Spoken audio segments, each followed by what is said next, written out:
गुरु गीता के महामंत्र साधना जीवन के महान सूत्र हैं। इन्हें अपनाकर इनकी साधना करके साधक का आध्यात्म राज में प्रवेश सुनिश्चित हो जाता है। पर ध्यान रहे, गुरु गीता के इन महामंत्रों की साधना करने का मतलब कतिपय क्रियाओं अथवा कर्मकांडों को कर लेना भर नहीं है। इनकी साधना करने का अर्थ है उस भाव दशा में अपनी संपूर्णता एवं एकाग्रता से जीना जिसका कि ये महामंत्र बोध कराते हैं। पिछले मंत्र में गुरु तत्व के बारे में बताया गया कि परम गुरु भगवान सदाशिव के उन वचनों को किस तरह आत्मसात किया जाए, जिसमें उन्होंने कहा था कि गुरु तत्व ही साधक के जीवन का सार सर्वस्व है।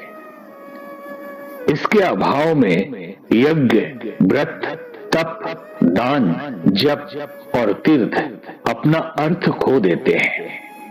यही नहीं, अपनी प्रबुद्ध आत्मा और सद्गुरु भिन्न नहीं है, ये दोनों एक ही है। इसमें तनिक भी संशय नहीं है।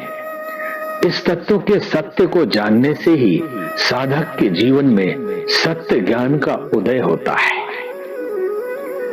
गुरु तत्व की इस कथा को आगे बढ़ाते हुए देवाधिदेव महादेव आदि माता जगत जननी पार्वती जी से कहते हैं, सर्व पाप विशुद्ध आत्मा श्री गुरु पाद सेवनात् देहि ब्रह्म भवेद यस्मात् कृतार्थम वदामि ते। सद्गुरु के चरणों की सेवा से साधक सारे पापों से मुक्त होकर विशुद्ध आत्मा हो जाता है। भगवान शिव कहते हैं, मैं तुम्हें कृपा पूर्वक बता रहा हूं, देहधारी जीव ब्रह्म भाव को उपलब्ध हो जाता है। गुरु चरणों की महिमा के बारे में कहे गए भगवान महादेव के ये वचन साधकों के जीवन का संपूर्ण सत्य है। समस्त सृष्टि का आध्यात्मिक इतिहास साक्षी है कि अनेकों बार इस महामंत्र में निहित सत्य को अपने साधना जीवन में खरा प्रमाणित किया है। महान साधकों ने दुर्लभतम ब्रह्म तत्व का बोध इस महामंत्र की साधना से पाया है। ऐसी सैकड़ों, हजारों और लाखों घटनाओं में हम यहाँ केवल एक घटना की चर्चा कर रहे हैं। इसकी चर्चा विश्वविख्यात महान योगी स्वामी योगानंद ने अपनी पुस्तक योगी कथामृत में भी की है। सद्गुरु के चरणों की महिमा का बोध कराने वाली यह अनुभूति कथा महान गुरु योगी राज श्री श्यामाचरण लाहिड़ी और उनके विभूतिवान शिष्य स्वामी प्रणवानंद के बारे में है। स्वामी प्रणवानंद ने स्वयं अपने मुख से अपनी इस अनुभूति को योगानंद को सुनाया था। उन्होंने उनसे कहा, गुरु की कृपा कितनी अमूल्य होती है, वो सुनो। मैं उन दिनों नित्य रात्रि को 8 घंटे ध्यान किया करता था। उस समय मेरा समूचा दिन अपने रेलवे कार्यालय में ही बीत जाता था। वहां मुझे अपने क्लर्क होने का दायित्व निभाना पड़ता था। उन दिनों मेरे लिए एक ड्यूटी बड़ी थकाऊ और उबाऊ थी। फिर भी मैं बड़े ही मनोयोग पूर्वक हर रात को ध्यान करता था। प्रत्येक रात्रि को 8 घंटे की अविराम साधना मेरी जीवनचर्या का अनिवार्य और अविभाज्य अंग बन गई। इसके अद्भुत परिणाम भी मेरे जीवन में आए। विराट आध्यात्मिक अनुभूति से मेरी समूची अंतर चेतना उद्भासित हो उठी, परंतु अभी भी उस अखंड सच्चिदानंद और मेरे बीच एक छीना पर्दा हमेशा बना रहता था। यहाँ तक कि अति मानवीय निष्ठा के साथ साधना करने के बावजूद भी मैं ब्रह्म तत्व से एकाकार नहीं हो सका। इस बारे में किए गए मेरे सारे प्रयास पुरुषार्थ निष्फल गए। तभी मुझे ध्यान आया कि साधक के लिए सद्गुरु चरणों की कृपा ही परम पूर्णता का परिचय पर्याय बन जाती है। यही सोचकर एक दिन सायंकाल मैंने लाहिड़ी महाशय के चरणों का आश्रय ग्रहण किया। उनके आशीष की आकांक्षा के साथ मेरी प्रार्थना चलती रही। गुरुदेव, मेरी ईश्वर में समा जाने की आकांक्षा इतनी तीव्र वेदना का रूप धारण कर चुकी थी, उस परम प्रभु का प्रत्यक्ष दर्शन किए बिना मैं अधिक दिनों तक जीवित नहीं रह सकता था। लाहिड़ी महाशय हल्के से मुस्कुराए और बोले, भला इसमें मैं क्या कर सकता हूं, तुम और गहराई से ध्यान करो।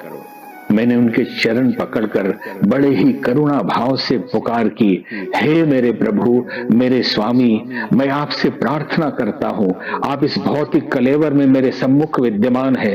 अब मेरी प्रार्थना को स्वीकार करें और मुझे आशीर्वाद दें, आपके अनंत रूप में दर्शन कर सकूं। प्रसन्न भाव से शिष्य वत्सल परम सद्गुरु लाहिड़ी महाशय ने अपना हाथ आशीर्वाद मुद्रा में उठाते हुए कहा, जाओ बस, अब तुम जाओ और ध्यान करो। मैंने तुम्हारी प्रार्थना परमपिता परमेश्वर परब्रह्म तक पहुंचा दी है। अपरिमित आनंद और उल्लास से भरकर मैं घर लौटा। नित्य की ही भांति उस रात्रि भी मैं ध्यान के लिए बैठा। बस फर्क थोड़ा था, आज सद्गुरु के चरण मेरी ध्यानस्थ चेतना का केंद्र थे। वे चरण कब अनंत विराट परब्रह्म बन गए पता ही नहीं चला। बस उसी रात्रि मैंने जीवन की चिर प्रतीक्षित परम सिद्धि प्राप्त कर ली। उस दिन से माया का कोई भी पर्दा उस परम आनंदमय जगत सृष्टा की छवि को मेरे नेत्रों से ओझल नहीं कर सका। यह कहते हुए स्वामी प्रणवानंद का मुखमंडल प्रसन्नता से दमक उठा। स्वामी योगानंद लिखते हैं कि गुरु महिमा की यह कथा सुनकर मेरा भय भी मिट गया। योगानंद द्वारा कही गई योग कथा गुरु चरणों की महिमा को प्रकट करती है। गुरु चरण ही अपने तात्विक रूप में परब्रह्म का स्वरूप है, लेकिन इसे जाना और समझा तभी जा सकता है जब साधक अपनी गुरु भक्ति की साधना के शिखर पर आरूढ़ हो गया है। एक संत कवि ने इस तथ्य को एक पंक्ति में कहने की कोशिश की है, श्री गुरु चरणों में नेह साधन और सिद्धि है एह, अर्थात गुरु चरणों में अनुराग साधना भी है और सिद्धि भी है। साधना के रूप में इसका प्रारंभ होता है तो इसके तात्विक स्वरूप के दर्शन में इसकी सिद्धि की चरम परिणति होती है। हम में से अनेक गुरुपद अनुरागी ये जानना चाहेंगे कि साधना की शुरुआत कैसे करें, तो इसका सरल उत्तर है कि गुरु चरणों के भाव भरे ध्यान से, भाव भरे ध्यान का मतलब इस अटल विश्वास से है कि सद्गुरु स्थूल रूप में ही और कुछ नहीं परब्रह्म का ही घनीभूत प्राकट्य है। वही भक्त वत्सल भगवान हमारे कल्याण के लिए शिष्य वत्सल गुरुदेव के रूप में प्रकट हुए हैं। बिना किसी शर्त के, बिना किसी मांग के, बिना किसी अधिकार के स्वयं को उनके चरणों में न्यौछावर कर देना ही गुरु चरणों की सच्ची सेवा है। इससे हमारे जन्म जन्मांतर के सारे पाप धुल जाते हैं और आत्मा विशुद्ध स्वरूप निखरने लगता है। साथ ही अंतश्चेतना में अयम आत्मा ब्रह्म की अनुभूति प्रकट और प्रत्यक्ष हो जाती है। इस कथन में तर्कपूर्ण कल्पना का जाल नहीं, बल्कि असंख्य साधकों की साधनात्मक अनुभूति संजोई है। सद्गुरु के चरणों का प्रभाव एवं प्रताप ही ऐसा है। इसकी महिमा कथा का और अधिक विस्तार अगले मंत्रों में है। गुरु गीता के महामंत्र साधकों का पग पग पर मार्गदर्शन करते हैं, साधना की सुगम सरल सहज विधियां सुझाते हैं, साधकों को इस गुरु तत्व का बोध कराते हैं कि तुम क्यों इधर उधर भटक रहे हो, क्यों व्यर्थ परेशान हो। परम कृपालु सद्गुरु के होते हुए तुम्हें किस तरह की भटकन और परेशानी है। सद्गुरु के प्रति भाव भरा समर्पण सभी भाव रोगों की अचूक दवा है। समस्याएं भौतिक हो या आध्यात्मिक, लौकिक हो अथवा अलौकिक, गुरु चरणों में सभी के सारे समाधान समाये हैं। पिछले मंत्रों में गुरु चरणों की इसी महिमा की चर्चा की गई। गुरु चरणों की कृपा से गुरु भक्त साधक को साधना का परम प्राप्त अनायास ही सुलभ हो जाता है। गुरु चरण सेवा से जीव अयम आत्मा ब्रह्म के दुर्लभ बोध को सुगमता से पा लेता है। गुरु भक्ति की इसी भाव कथा को आगे बढ़ाते हुए देवों के भी परम देव महादेव आदि जगत माता पार्वती से कहते हैं, गुरु पादम भुजम स्मृत्या जलम शिरसि धारयेत् सर्व तीर्थावगाहस्य संप्राप्नोति फलम नरः शोषकम पाप पंकस्य दीपनम ज्ञान तेजसाम गुरु पादोदकम सम्यकम संसारावर्ण वातारकम अज्ञान मूल हरणम जन्म कर्म निवारणम ज्ञान वैराग्य सिद्ध्यर्थम गुरु पाद दोदकम पिबेत। सदगुरु के चरणों का स्मरण करते हुए जल को सिर पर डालने से मनुष्य को सभी तीर्थों के स्नान का फल प्राप्त होता है। श्री गुरु चरणों का जल पाप पंख को सुखाने वाला और ज्ञान तेज के दीपक को प्रकाशित करने वाला है। गुरु चरण जल की महिमा से मनुष्य ठीक तरह से संसार सागर को पार कर जाता है। गुरु चरणों का जल पीने से अंतर भूमि में गहराई से जमा हुआ अज्ञान का महावृक्ष जड़ से उखड़ जाता है। जन्म कर्म के बंधन का निवारण होता है। गुरु पादोदक के पान करने से साधक को ज्ञान वैराग्य की सहज सिद्धि होती है। भगवान भोलेनाथ के मुख से उच्चरित ये महामंत्र गहरे और गहन भावों से भरे हुए हैं। इनका श्रवण और पठन संभव है।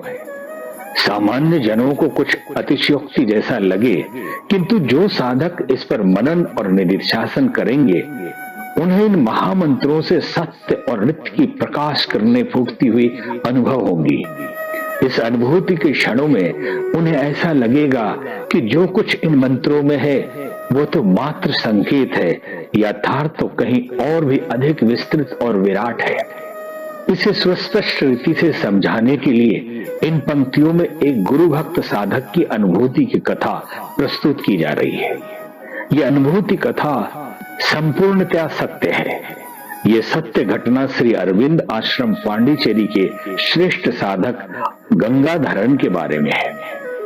अभी कुछ ही वर्षों पूर्व वो अपनी पार्थिव देह को छोड़कर अपने सदगुरु के चरणों में विलीन हुए। बातचीत के क्रम में उन्होंने अपने साधना में जीवन का रहस्य बताते हुए कहा कि श्रेष्ठ सुगम किंतु सर्वाधिक फलदायी एवं प्रभाव उत्पादक साधना अपने सदगुरु के चरणों का चिंतन और ध्यान है। उन्होंने बताया कि जब मैं पांडिचेरी आश्रम महर्षि अरविंद के पास आया उस समय मेरी उम्र मात्र 17 साल की थी। पढ़ा लिखा कुछ खास नहीं था, सामान्य तमिल बोल पाता था। जिस समय वो अपना अनुभव बता रहे थे उस समय उनकी आयु 87 वर्ष की थी। तो अपने जीवन के बारे में बताते हुए उन्होंने कहा, श्री अरविंद से पहली बार मिलने पर उन्होंने पूछा, तुम यहाँ क्यों आए हो और क्या चाहते हो? उनके इन सवालों के जवाब में मैंने कहा, प्रभु मैं नहीं जानता कि मैं क्यों आया हूँ, नहीं मालूम मेरी चाहत क्या है। वैसे तो मैं काफी गरीब हूँ, पर मैं इतना कह सकता हूँ कि मैं यहाँ केवल रोटी खाने के लिए नहीं आया हूँ। इस सरल उत्तर पर श्री अरविंद बहुत प्रसन्न हुए। उन्होंने माताजी से कहा, ये लड़का अपने योग के लिए तैयार है। इसके बाद गंगाधरन जी को आश्रम के कामों में लगा दिया गया। नाली साफ करना, गौशाला की सफाई करना जैसे साधारण काम उन्हें करने पड़ते थे। विगत यादों को कुरेदते हुए गंगाधरन जी ने बताया कि मुझे दिए जाने वाले काम तो अति साधारण थे, पर मैं श्री अरविंद के चरणों का चिंतन करते हुए उसे भक्ति के साथ करता था। काम के प्रति मेरा यही भाव था कि मैं आश्रम के साधारण काम की नहीं बल्कि अपने गुरु के व्यक्तिगत सेवा कर रहा था। दिन महीने और साल बीतते गए। एक बार जन्म दिवस के अवसर पर माताजी ने मुझे बुलाया। प्रेम पूर्वक आशीष देते हुए माताजी ने पूछा, बोल तुम्हें जन्मदिन के अवसर पर क्या चाहिए? उत्तर में मैंने विनम्रता से कहा, माँ यदि आप कुछ देना ही चाहती हैं, तो मुझे आप अपने और श्री अरविंद की चरण रज एवं आप दोनों का चरण जल दीजिए। इस भक्तिपूर्ण आग्रह को माताजी ने स्वीकार कर लिया। फिर तो हर वर्ष जन्मदिन के अवसर पर यह क्रम बना रहा। बाद में चरण रज को सामान्य धूल में मिलाकर और चरण जल को गंगा जल में मिलाकर रखने की मेरी आदत बन गई। बीतते वर्षों के साथ श्री अरविंद ने शरीर छोड़ दिया, माताजी भी नहीं रही, परंतु जिस किसी तरह मेरे पास उनकी चरण रज एवं चरण जल विद्यमान था। गंगाधरण जी ने बताया कि अपनी पूजा की चौकी पर मैंने इस दोनों दुर्लभ वस्तुओं को रखता था। इन्हीं के पास पूजा वेदी पर श्री अरविंद के दोनों महाग्रंथ लाइफ डिवाइन एवं सावित्री भी सजा कर रखे थे। श्री अरविंद और मां के महानिर्वाण के बाद इन दिव्य वस्तुओं की पूजा मेरे लिए जीवन का आधार बन गई। पढ़ा लिखा न होने के कारण और करता भी क्या, लाइफ डिवाइन एवं सावित्री को समझ सकने लायक बुद्धि भी तो नहीं थी। सदगुरु चरण रज एवं सदगुरु चरण जल के साथ इनकी पूजा मेरा नित्य क्रम बन गया था। साथ ही आश्रम के कामों को भी गुरु भक्ति समझ के करता था। एक दिन अपने सदगुरु के बारे में सोचते हुए गंगाधरण जी का हृदय भाव भर गया। वो सोचने लगे कि 17 साल की आयु में आए थे और 80 से ज्यादा उम्र होने जा रही है, परंतु अभी तक कोई विशेष अनुभूति नहीं हुई। यही सोचकर वो पूजा स्थली पर गुरु चरण रज एवं शरण की पूजा करते हुए प्रार्थना करने लगे। हे अंतर्यामी गुरुदेव, हे जगन्माता, मैं तो आपका अज्ञानी बालक हूँ, पढ़ना लिखना भी ढंग से नहीं आता। जो आपने अपना दिव्य ज्ञान लिखा है उसे मैं पढ़ भी नहीं सकता। हे सर्व समर्थ प्रभु, मुझे तो बस आपकी कृपा का भरोसा है। उनकी ये भाव भरी प्रार्थना अनवरत चलती रही। आंखों से अश्रु झलकते रहे। पता नहीं कितनी देर तक ये क्रम चला। उन्हें होश तो तब आया जब स्वयं श्री अरविंद एवं माता जी अपने अति मानसिक शरीर से उनके पास आए। अति मानसिक प्रकाश में उनका कण कण भर गया। श्री अरविंद ने कृपा करके उन्हें अति मानसिक जगत की दिव्य अनुभूतियां प्रदान की। अपने संस्मरण का उपसंहार करते हुए गंगाधरण ने कहा, मुझे तो सब कुछ गुरु चरणों की रज एवं जल ने दे दिया। ये सत्य कथा हमारे आपके जीवन की भी सत्य कथा बन सकती है। सदगुरु चरणों की महिमा है ही कुछ ऐसी। गुरु गीता के महामंत्रों में साधना का परम रहस्य है। इसे जानने वाला जीवन की सारी भटकन से क्षण में ही उबर जाता है। जब समर्थ सदगुरु के चरणों का आश्रय सुलभ हो, तब भला और कहीं भटकने से क्या फायदा। दयामय गुरुदेव की चरणों की महिमा की कथा उपयुक्त मंत्रों में कही गई है। इसमें भगवान महादेव ने माता पार्वती को बताया कि सदगुरु के चरणों के जल से किस तरह से साधक को योगिक ऐश्वर्य की प्राप्ति होती है, किस तरह उसमें ज्ञान वैराग्य और आदि गुणों का विकास होता है। शिष्य के अंतर्मन में ज्यों ज्यों गुरु भक्ति प्रगाढ़ होती है, त्यों त्यों उसका अंतःकरण ज्ञान के प्रकाश से भरता जाता है। गुरु कृपा ही केवलम शिष्य के साधना में जीवन का एक मात्र सत्य है। इसे समझाते हुए देवाधिदेव महादेव जगदम्बा पार्वती से कहते हैं, गुरोः पाद दूदकम पित्वा गुरुरिच्छष्ट भोजनम गुरुर्मूर्तेः सदा ध्यानम गुरु मंत्रम सदा जपेत काशी क्षेत्रम तन्निवासो जाह्नवी चरण दोदकम गुरु विश्वेश्वर साक्षात तारकम ब्रह्म निश्चितम गुरु पाद दोदकम यतु गयासो सोक्ष योवटः तीर्थराज प्रयागश्च गुरुमूर्ते नमो नमः। गुरु भक्त साधक की समर्थ साधना का सार इतना ही है कि वो गुरु चरणों का जल पिए, गुरु को अपने भोज्य पदार्थों को समर्पित कर बाद में स्वयं उन्हें प्रसाद रूप में ग्रहण करे। गुरु का निवास ही मुक्तिदायिनी काशी है। उनका चरणोदक ही इस काशी धाम की आध्यात्मिक ऊर्जा से भरने वाला गंगा जल है। गुरुदेव ही भगवान विश्वनाथ हैं, वही साक्षात तारक ब्रह्म है। गुरुदेव का चरणोदक गया तीर्थ है। वह स्वयं अक्षय वट एवं तीर्थराज प्रयाग है। ऐसे सद्गुरु भगवान को प्रणाम करना, नमन करना ही साधक के जीवन का सार सर्वस्व है। इन मंत्रों के भाव गहन है, पर इनकी साधना अति सुगम और महाफलदायी है। जब सर्वदेव देवीमय कृपालु सद्गुरु का सानिध्य हमें सुलभ होता है, तब अन्यत्र क्यों भटका जाए। गुरुदेव का चरणोदक महाप्रभावशाली है। यह सामान्य जल नहीं, इसमें तो उनकी तप चेतना घुली हुई है। गुरुदेव जब स्थूल कलेवर में ही नहीं है, तब ऐसी स्थिति में जल पात्र में उनके चरणों की भावना करते हुए चरणोदक तैयार किया जा सकता है। इसका पान साधक के हृदय में भक्ति को प्रगाढ़ करता है। इसी तरह साधक का भोजन भी गुरुदेव का प्रसाद होना चाहिए। स्वयं भोजन करने से पहले गुरुदेव को भोग लगाएं।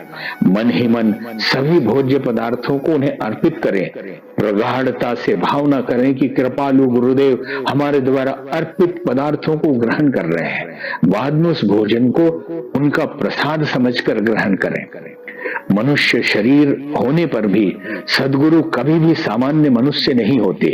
वो तो परमात्म चेतना का घनीभूत रूप है। उनका निवास शिष्यों के लिए मुक्तिदायिनी काशी है। इस कथन में तनिक भी अतिशयोक्ति नहीं है, क्योंकि सद्गुरु जहां रहते हैं वहां उनकी तपश्चेतना घनीभूत प्रभाव में छाई रहती है। न जाने कितने देवी देवता, ऋषि, महर्षि, सिद्ध जन उनसे मिलने के लिए आते हैं। उनकी आध्यात्मिक ऊर्जा भी उस क्षेत्र में घुलती रहती है। इस समस्त ऊर्जा की आध्यात्मिक प्रतिक्रिया अपने आप ही वहां रहने वालों पर पड़ती है। जिसका हृदय अपने गुरु के प्रति भक्ति भाव से भरा है, जो गुरुदेव की चेतना के प्रति ग्रहणशील है, ऐसे भक्त साधकों का मोक्ष निश्चित है। गुरुधाम में निवास काशीवास की तरह है। श्रद्धालुओं में काशीवास के प्रति गहरी आस्था होती है। लोग वृद्धावस्था में घर परिवार मोह छोड़कर काशी जाकर रहते हैं, क्योंकि शास्त्र पुराण सभी एक स्वर में कहते हैं कि काशीवास करने से, काशी में जाकर शरीर छोड़ने से फिर से जीवन भवबंधन में नहीं पड़ता। भगवान भोलेनाथ उसे मुक्ति प्रदान करते हैं। वही सभी जनों के मुक्तिदाता कृपालु भोलेनाथ माता पार्वती से गुरु गीता में कहते हैं, गुरुधाम किसी भी तरह से काशी से कम नहीं है। गुरु जहां भी रहते हैं वही काशी है। इस काशी के विश्वनाथ स्वयं गुरु है। वही साक्षात तारक ब्रह्म का स्वरूप है। उनकी कृपा से शिष्य को अनायास और अप्रयास ही मुक्ति लाभ होता है। गुरु चरणों का जल ही इस काशी में गंगा की जलधारा है, जिसका एक कण भी जीवों को त्रिविध तापों से छुटकारा दिला देता है। भगवान सदाशिव इस प्रकरण को और अधिक स्पष्ट करते हुए कहते हैं कि गुरुदेव का चरणोदक काशी तीर्थ तो है ही, गया तीर्थ भी है। सनातन धर्म को मानने वाले सभी जन गया की महिमा से परिचित हैं। गया वह पवित्र क्षेत्र है जहां प्रेत आत्माओं को मुक्ति मिलती है। पुराणों में कथा है कि भगवान विष्णु ने वहां पर गयासुर का वध किया था। असुर होने के बावजूद गयासुर के मन में भगवान के प्रति भक्ति थी। इस भक्ति से प्रसन्न होकर भगवान विष्णु ने उससे वरदान मांगने के लिए कहा। तब गयासुर ने सृष्टि के पालनहार विष्णु से यह वर मांगा, प्रभु, यहाँ जो भी अपने पितरों का श्राद्ध करे अथवा प्रेत योनि में किसी भी आत्मा के लिए कोई यहाँ श्राद्ध संकल्प करे, तो उन पितर और प्रेत आत्माओं की मुक्ति हो जाए।